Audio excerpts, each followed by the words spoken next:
Let us hear how good our God has been throughout these 15 years. Hello, a blessed day mga kapatid, to my dear brothers and sisters of One in Christ Church, Kuwait. I'm so happy, I feel so joyful na naging part ako ng pamilyang ito. And happy 15th year anniversary OIC Kuwait. God bless you. At sa mga baguhan po ng mga members at sa mga gusto pong mag-join sa amin, please feel free because this is where, as a personal testimony, dito ko po naramdaman na ito po ay isang tunay na pamilya ng Panginoon na walang ibang pinupuri kundi ang ating Panginoong Jesus lang.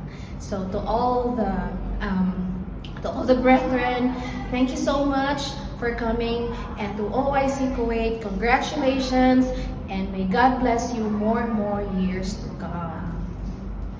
Hi everyone! I just wanna say happy 15th anniversary, One in Christ! Congratulations po sa ating lahat.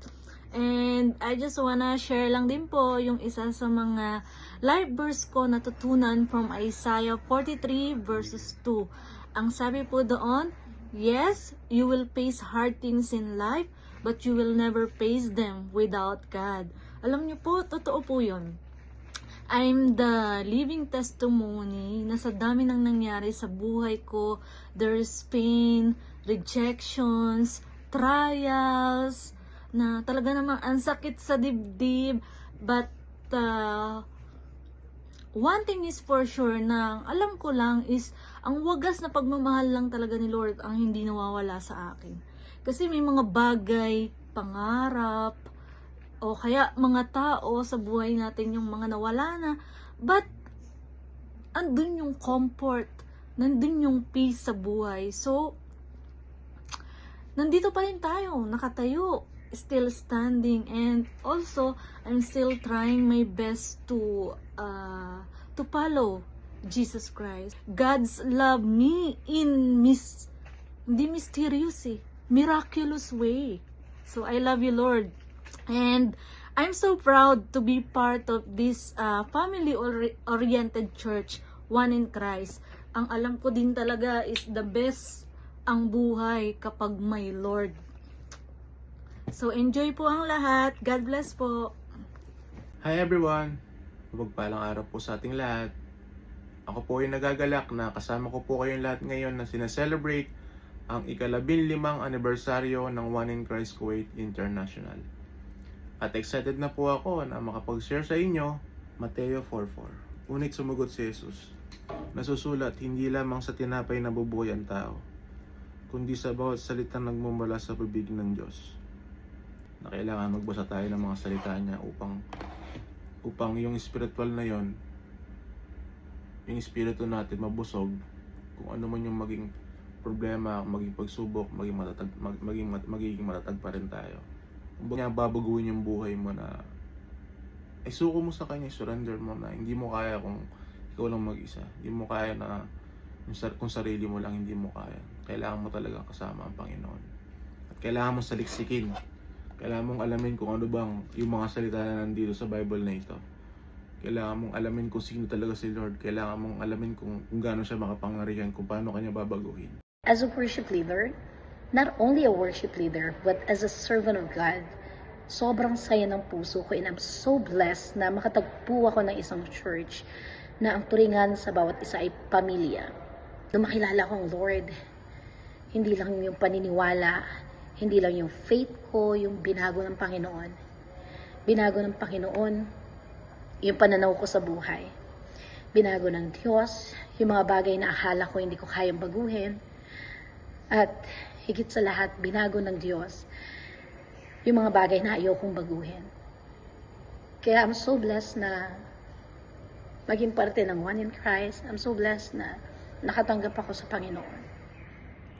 Dahil ibang-iba yung buhay ko nung wala si Lord. And masaya ako na lahat tayo na nandito ay nakakatanggap at nakakilala na sa Panginoon. Today, we celebrate more than an anniversary. Today, we celebrate evidence of God's faithfulness sa buhay ng bawat isa sa atin. And I know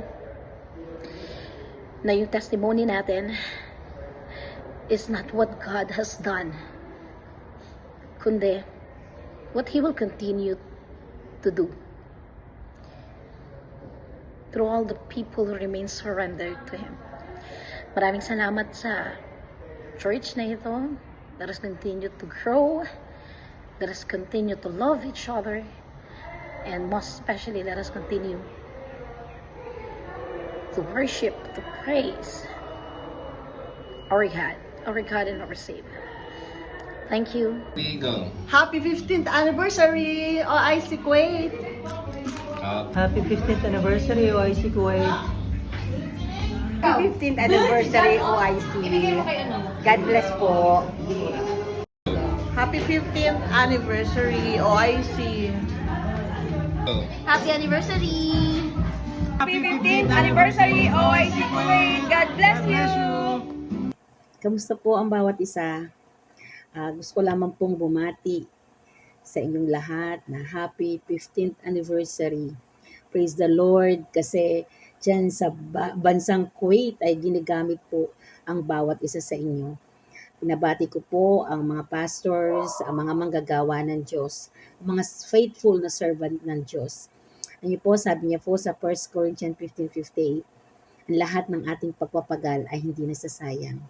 Kaya pagpatuloy po tayo sa paglilingkod sa Diyos at more soul, amen, more members na makakilala sa Panginoon dyan sa Kuwait. Happy anniversary po sa bawat isa. Magpatuloy po tayo sa gawain ng Panginoon. Salamat po. God bless po. Isang pagpalang araw po, binabati ko po ang OIC Kuwait ng happy anniversary. At yun lang po, God bless and keep safe po everyone. Happy anniversary po, One in Christ Kuwait. God bless po. Hello po, magandang araw po sa ating lahat. Malugod pong binabati ng One in Christ ang Ronald Jive Ministry, ang buong One in Christ Kuwait sa kanilang 15th anniversary. Corinthians 15:58. Kaya nga mga kapatid kong minamahal, magpakatatag kayo at laging sumagana sa gawain ng Panginoon sapagkat nalalaman ninyong hindi walang kabuluhan ang inyong pagpapagal sa Panginoon. Muli, happy 15th anniversary po, OIC Church Kuwait. God bless po. Happy